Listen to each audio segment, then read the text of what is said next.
اومدن فشرده کردن، اومدن محدودش کردن، فشردهش کردن تا اینکه به این حد رسید. یعنی کاملا اون فنرمون کوچیک شد. بعد از این مدت یه چند سالی که گذشت دستشون رو از روی این فنر برداشتن. این فنر شروع کرد به جهش پیدا کردن و دیگه سر جای خودش باقی نموند. محدودیت‌هایی که برای ما قائل شدن بعد از یه زمانی داره مثل انقلابای دیگه خودشون نشون. خب این جامعه وقتی انقدر محدود میکنن، انقدر آدم محدود میکنن، مجبور شده چیزی که نباید گرایش بده کنه. این تعلقاتی که مثلا از طریق ماهواره اینا هستش، خدا میره راحت اونا رو قبول میکنه. چون واقعا جامعه رو انقدر محدود فشرده کردن جامعه رو که آدم اصلا توش داره خفه میشه. یعنی واقعا هیچ کاری نمیتونه بکنه. انگار توی آدم‌ها توی زندون کردن. یعنی واقعا این کار کردن در حق همه مردم. اینقدر ناخون بلند میشه میگن برو پایین ناخونتو بگیر بعد بیا بالا. حالا اینقدر اون بچه میترسه که ناخونشو خودش میگیره. خودش اینجایی که الان رو ازدواجش کم نکنم خود نادم نره ناخونشو از ته بگیره. آخه واقعا این برای دختر 16 ساله خوبه. یعنی خانم میام کیفای آدمو میگن. خواهم میگن چیز بعدی توش نباشی.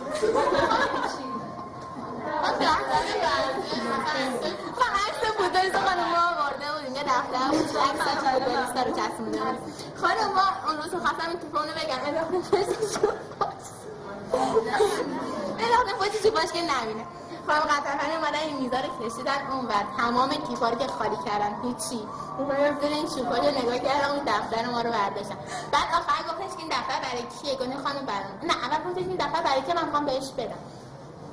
ما خوشحال شدیم و گفتیم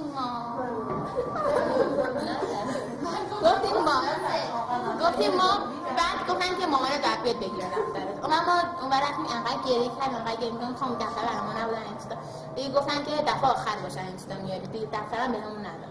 گفتیم شما انگشتر رو میگیرین ناخن رو میگیرین فیلم و ولی یه دفتری که مثلا آدم یه فوتبالی جمع می‌کنه دیگه این چیه که نباید بیارین مدرسه نشون بدین.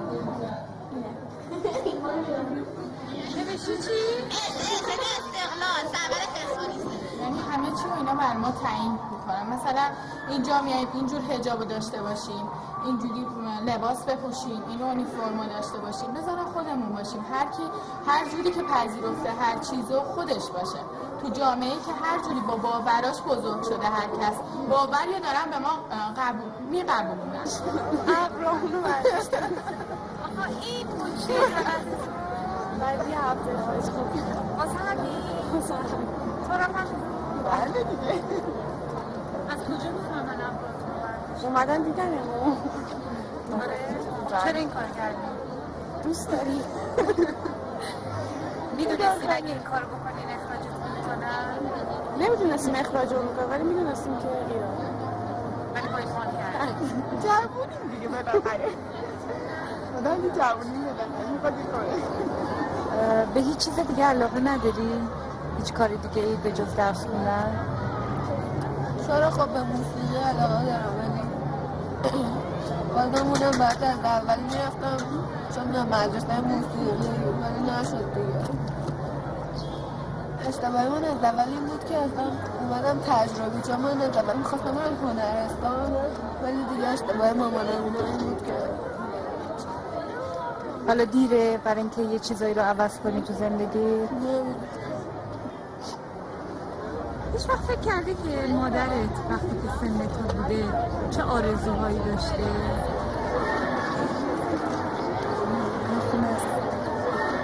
به نظر خودتون موفقین؟ قیامت مصاحبه نه خب میخوام اینا بعد از 20 سال بالاخره چیکار کرده واسه خودشون؟ چیکار کرده؟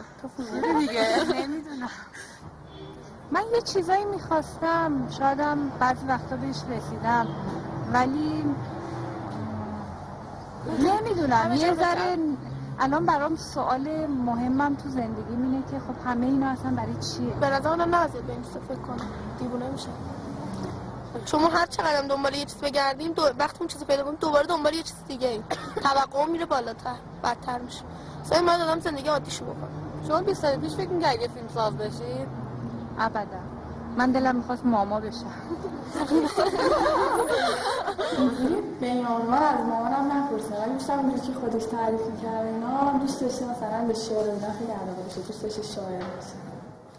من دلم میخواد یه ایرانی داشته باشیم که توش احساس آرامش داشته باشیم. مثلا من الان به عنوان یه جوان ایرانی هیچ وقت از زندگیم راضی نبودم. من دختر دلم می‌خواسته پسر بشم. من دانش آموز دلم نمی‌خواسته توی این مدرسه درس بخونم. این نظام آموزشی، این شرایطی که تو جامعه ما مهیا بوده واقعا برای من وحشتناک بوده. حالا دلم می‌خواسته همیشه یه سرزمین داشته باشم که یه ذره، حالا نه خیلی ایدئالی باشه، چیزای خوب توش پیدا بشه. داریم ما، نه اینکه نداشته باشیم. خیلی چیزای خوب داریم تو همین کلاس، تو بدترین جاهای این مملکت چیزای خوب پیدا میشن. فقط اینکه خودمون هم نمیخوایم باورش کنیم. اینکه اعتقاد داریم نه، ایران از دست رفته، خراب شده، باید گذاشته رفت.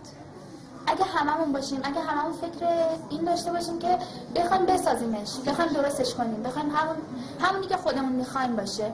تو میخوایی این کارو بکنی؟ من میخوام، خیلی هم دلم میخواد، ولی نگرانم برای بچه‌ای که در آینده قرار داشته باشم. اگه قرار این شرایطی که من داشتم داشته باشه، میخوام نباشه. میخوام درم. چرا باید اینجا بشه؟ چرا باید همینجوری که من از بچگی تحمل کرده باشم؟ بهتر نباشه. یا نباشه، یا اگه هم هست اینجا نباشه. یه جایی که برای شرایط ایدئاله فراهم همونجا باشه. چیه اون شرایط ایدئال؟ زندگی سالم. ما هیچ کدوممون نداریم. تو همه بچه این کلاس شاید یکی دو نفر، شاید هم نباشن. یعنی هیچ کس نیستش که کاملا اون نه آزادی، همه چیز. یه زندگی آزادی میخواد و خیلی از مسائل در کنار آزادی نداریم. نه من دارم، نه دوستان دارن، نه یه ایرانی داره. نه حالا بحث سیاست باشه ها، نه. ببینید این که من از زندگیم راضی نیستم، این که احساس میکنم امروزم هم گذشت، تلف شد، این یا این که راضی نیستم.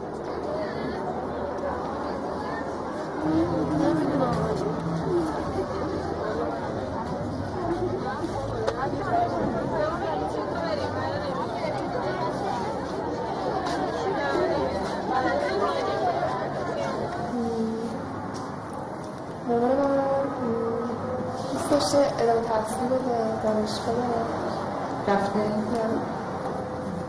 مادرم من فکر می‌کنم آرزوش فقط این بوده که یه زندگی خوبی رو بتونه اداره کنه و برای بچه‌هاش مادر خوب، برای شوهرش همسر خوب باشه. ولی من فکر نمی‌کنم فقط آرزوی من همین باشه. تو آرزوی مادر تو الان داری، ولی مادرت هم یه زمان جوان بوده دیگه، من مخالفم با هر چیزی. اصلا زن‌ها تو این جامعه نمیتونن آرزو داشته باشن.